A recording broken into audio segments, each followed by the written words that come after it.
America అధ్యక్ష ఎన్నికలకు సమయం దగ్గర పడుతున్న వేళ ఆసక్తికర విషయాలు తెరపైకి వస్తున్నాయి. తాజాగా ఒక సంస్థ నిర్వహించిన ఒపీనియన్ పోల్లో బైడెన్కి షాక్ ఇచ్చేలా ప్రజలు వాయిస్ వినిపిస్తోంది. కీలక రాష్ట్రాల్లో డెమోక్రాటిక్ పార్టీ అభ్యర్థితో బైడెన్ కంటే రిపబ్లిక్ అభ్యర్థి డొనాల్డ్ ట్రంప్కే మద్దతు ఎక్కువగా ఉన్నట్లు తేలింది. దీంతో ఈ విషయం ఇప్పుడు అగ్రరాజ్యంతో పాటు ప్రపంచవ్యాప్తంగా పలు దేశాల్లో చర్చనీయాంశంగా మారింది. అగ్రరాజ్యంలో బైడెన్ కు గడ్డు కాలం. ఒపీనియన్ పోల్లో వెనుకబడ్డ బైడెన్. ఒపీనియన్ పోల్లో ముందంజలో ట్రంప్. 7 రాష్ట్రాల్లో ఒపీనియన్ పోల్ సర్వే. 6 రాష్ట్రాల్లోని సర్వేలో ట్రంప్కే మద్దతు. అగ్రరాజ్యం అమెరికా అధ్యక్ష ఎన్నికలు ఏడాది చివరన జరగనున్నాయి. ఎన్నికలో డెమోక్రాటిక్ పార్టీ అభ్యర్థిగా ప్రస్తుత అధ్యక్షులు జో బైడెన్, రిపబ్లికన్స్ పార్టీ అభ్యర్థిగా మాజీ అధ్యక్షులు డొనాల్డ్ ట్రంప్ మరోమారు తలపడనున్నారు. బరిలో నిలిచే అభ్యర్థులు ఖరారు కావడంతో ఎన్నికలో గెలిచేది ఎవరు అన్న అంచనాల్లో సర్వే సంస్థలు నిమగ్నమయ్యాయి.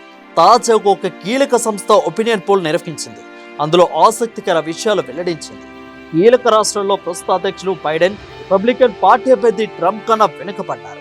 7 రాష్ట్రాల్లో ఒపీనియన్ పోల్ నిర్వహించగా 6 రాష్ట్రాల్లో ట్రంప్కే మద్దతు ఎక్కువగా ఉన్నట్లు తేలింది.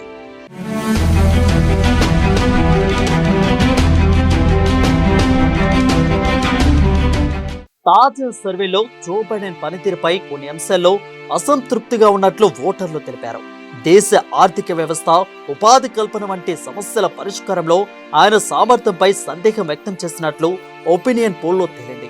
6 రాష్ట్రాల్లో ట్రంప్నకు 6 నుంచి 8% పాయింట్లు ఆధిక్యం లభించినట్లు తెలిపింది. Pennsylvania, Michigan, Arizona, Georgia, Nevada, ఉత్తర కరోలియా, విస్కాన్సిన్ రాష్ట్రాల్లో ఒపీనియన్ పోల్ను నిర్వహించారు.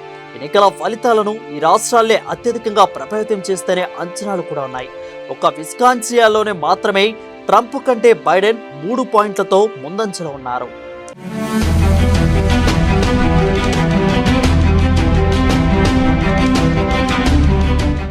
సర్వే జరిపిన అన్ని రాష్ట్రాల్లో బైడెన్ పనితీరుపై సంతృప్తి వ్యక్తం చేసిన వారి కంటే అసంతృప్తిగా ఉన్నవారే అధికంగా ఉండటం గమనార్హం. అదే ట్రంప్ విషయంలో మాత్రం ఆయన అధ్యక్షుడిగా ఉన్న సమయంలో పనితీరు బాగుందని 6 రాష్ట్రాల్లోని ఓటర్లు అభిప్రాయం వ్యక్తం చేశారు. ఒక అరిజోనాలో మాత్రమే ఆయనకు నెగిటివ్ మార్కులు వచ్చాయి.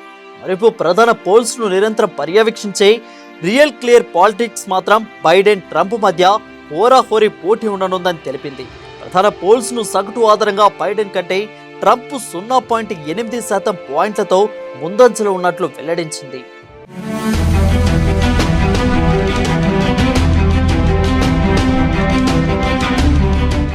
వచ్చే అధ్యక్ష ఎన్నికలో బైడెన్ తో తలపడేందుకు సిద్ధమైన ట్రంప్ ను క్యాపిటల్ హిల్స్ పై దాడి వంటి ఎన్నో న్యాయపరమైన వివాదాలు చుట్టుముట్టి ఉన్నాయి. గత ఎన్నికల ఓటమి తర్వాత క్యాపిటల్ హిల్ ఘటనలో ఆయన పాత్రపై ఇప్పటికే కోర్టులో విచారణ కొనసాగుతుంది. అంతేకాకుండా రచయిత జీన్ కరోల్ పై లైంగిక ఆరోపణల కేసులో ఆయన ఇప్పటికే కోర్టుకు $98 మిలియన్ విలువ చేసే మొత్తాన్ని బాండు, నగదు రూపంలో సమర్పించారు.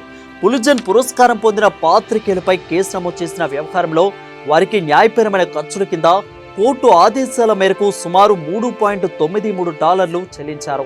బ్యాంకును మోసం చేశారన్న కేసులో $175 బిలియన్ బాండును కోర్టులో సమర్పించారు.